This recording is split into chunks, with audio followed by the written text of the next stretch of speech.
আমি খুব একটা ভালো প্লেয়ার না, আমার খেলতে অনেক বেশি ভালো লাগে, যার জন্যই মূলত খেলি। আমি জানি আমার মতো অনেকেই আছে। আসসালামু আলাইকুম। আজকে আমাদের খেলা ছিল ভেড়া মারাতে। আপনারা কি জানেন ভেড়া মারা নামের ইতিহাসটা? আচ্ছা বলতেছি, তার আগে শোনেন ভাই। আমি যখন বাইরে খেলতে যাই আমার সাথে অনেকে যায়। আমাদের একটা ট্যুর হয়ে যায়, যেটা আমার খুব বেশি ভালো লাগে। ট্যুরও হয়ে যাচ্ছে, সাথে খেলা হয়ে যাচ্ছে। ব্যাপারটা সুন্দর না? আচ্ছা এবার শোনেন ভেড়া মারা আসলে কেন ভেড়া মারা নামটা আসছে। সে অনেক আগের কথা। ভেড়া মারাতে একটা সময় রাজা থাকতো। সেই রাজার অনেকগুলো ভেড়া ছিল। রাজা আসলে ভেড়াকে অনেক ভালোবাসতো। একটা মহামারীতে রাজার অনেকগুলো ভেড়া মারা যায়। আসলে এই মারা যাওয়া ভেড়াগুলোকে দেখে রাজা নিজেকে সহ্য করতে পারে না, তো তখন সে স্ট্রোক করে মারা যায়। তো রাজার যে ভেড়ার প্রতি এত ভালোবাসা দেখে এলাকার মানুষ সেই এলাকার নামটাই দিয়ে দেয় ভেড়া মারা।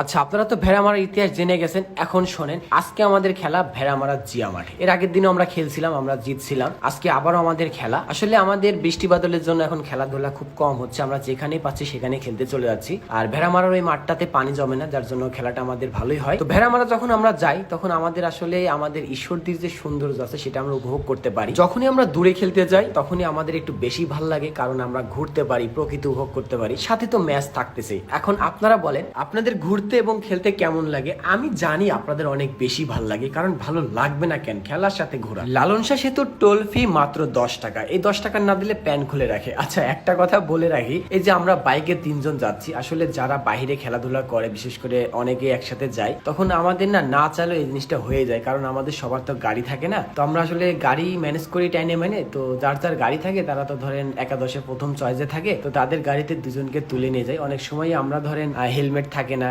তারপরে হলো গাড়ি ম্যানেজ করে 3 জন যাই, এর জন্য আমরা খুবই দুঃখিত। আর একটা কথা আপনাদের ইনশিওর করে রাখি, সেটা হলো যে আমাদের গাড়ি খুবই আস্তে চালানো হয়। বলতে পারেন যে একদমই দেখে শুনে যেটা চালানো সেটাই চলাই, কিন্তু একটা কথা আছে, অ্যাক্সিডেন্ট তো আর বলে আসে না, হেলমেট থাকলে ভালো হয়। আসলে হয়ে ওঠে না, যারা বিশেষ করে বাইরে খেলতে যান তারা জানেন যে এইভাবে অনেক সময় যাওয়া হয়। তো আলহামদুলিল্লাহ এখন পর্যন্ত আমাদের কিছু হয়নি, তারপরে আপনারা দোয়া রাখবেন। আর যাদের হেলমেট আছে, যাদের গাড়ি আছে, তারা মাস্ট বি হলো হেলমেট ইউজ করবে। আসলে হেলমেট ইউজ করে সেফটি ফার্স্ট থাকে। তো প্রকৃতি উপভোগ করতে করতে বালুর শহর, আসলে বালুর শহর বলে ভুল হবে, এসব বালু দখলের শহরে আমরা পার করে আমাদের সেই খেলার মাঠ জিয়া মাঠে চলে আসলাম, যেখানে আজকে উড়াদুরা খেলা হবে। মাঠে ঢুকে দেখি মাঠের অবস্থা খারাপ, কাদা কাদা দেখা যাচ্ছে। আসলে বৃষ্টি হয়েছিল সকালে আর আমাদের খেলা ছিল দুপুরে। বাট যে অবস্থা আছে এই অবস্থাতে হালকা রোল করলে মাঠটা ঠিক হয়ে যাবে এবং খেলা যাবে। আমরা সবাই অপেক্ষা করতেছিলাম কখন মাঠ ঠিক হবে এবং সবাই মিলে খেলবো। আসলে বিপরীত টিমের অনেকে আসছিল না, ফাইনালি বিপরীত টিমের সবাই এসে মাঠের কাজ কিন্তু ধরছে। আপনারা জানেন এই বৃষ্টির মধ্যে খেলা হলে বিপরীত টিম মানে যারা খেলা নেয় তাদের কি পরিমাণ কষ্ট হয়ে যায়। তো আপনারা কারা কারা এমন কষ্ট করেন অবশ্যই কমেন্ট করে জানাবেন। আর আজকে ম্যাচ ছিল কিন্তু ভেড়া মারার সাথে, যে দুর্জয় ভাই যাকে সবাই চিনে, সেই দুর্জয় ভাইদের সাথে। আমাদের বড়রা সবাই বসে আড্ডা দিতেছিল,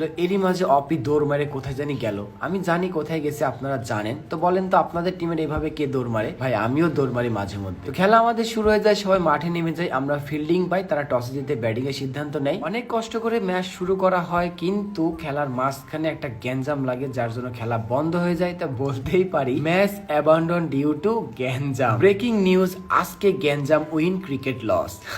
লাস্ট একটা কথাই বলবো, খেলা যখন একটা গ্যাঞ্জামের কারণে ক্যান্সেল হয়ে যায় বা শেষ হয়ে যায়, তখন কিন্তু দুই পক্ষ দুই দলকেই গাইল পারে বা বকা দেয় যে তোর দোষ আমার দোষ। তো লোকাল খেলা এগুলো স্বাভাবিক। তো আপনারা কারা কারা এমন গ্যাঞ্জাম করে খেলা বাদ দিচ্ছেন অবশ্যই কমেন্ট করে জানাবেন। তো ভালো থাকবেন। এমন শর্ট ভিডিও যদি চান অবশ্যই কমেন্ট করে জানাবেন।